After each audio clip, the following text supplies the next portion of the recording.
কোথায় গেল আমার দুই মেয়ে? সুখী দুঃখী, কোথায় গেলি তোরা?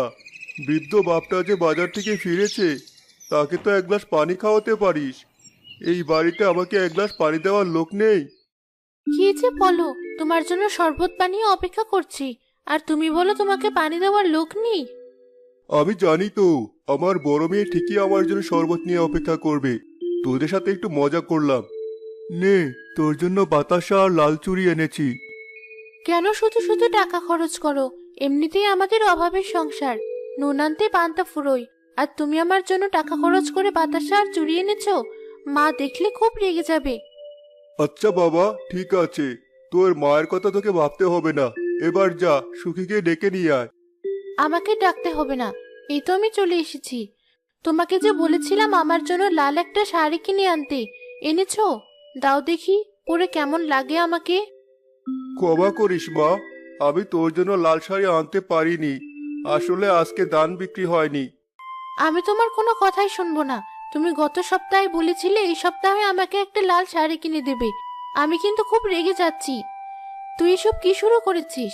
বাবা সবেমাত্র বাইরে থেকে ফিরলো, আর তুই কিনা তাকে শাড়ি কেনার জন্য চাপ দিচ্ছিস? তুমি কোনো কথা বলো না বোন।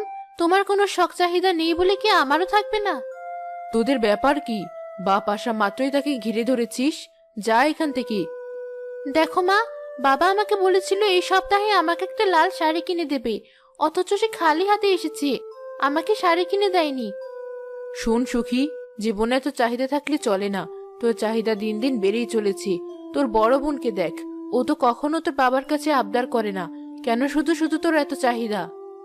আমি তো আর বোনের মতো বোকা নই মা। আমি চাই ভালো আর দামি। কম জিনিসে আমার মন ভরে না। তাই দেখবে, একদিন বোনের চেয়ে আমি অনেক বেশি ভালো থাকবো। ঠিক আছে, অনেক কষ্ট করে বাড়িতে ফিরেছি। দয়া করে আমাকে আর জ্বালাস না। আগামী সপ্তাহে তোর জন্য লাল শাড়ি নিয়ে আসবো। এবার আমাকে একটু রেহাই দে।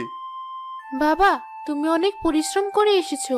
এবার এই শরবত খেয়ে একটু বিশ্রাম নাও। আমি তোমার গোসলের জন্য পানি দিচ্ছি।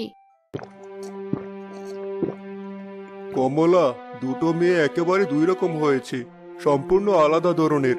বড়টার কোনো চাহিদা নেই, বাবা মার প্রতি কত যত্নশীল। আর এদিকে ছোট মেয়েটাকে দেখো, তার চাহিদার কোনো অন্ত নেই। আমিও তাই ভাবছি। জানি না এই দুই মেয়ের ভাগ্যে কি রয়েছে। তোমাকে তো বলতে ভুলে গেছি, আগামীকাল আমার মা বাড়িতে বেড়াতে আসবেন। কিছুদিন থাকবেন হয়তো। এ তো খুব ভালো খবর।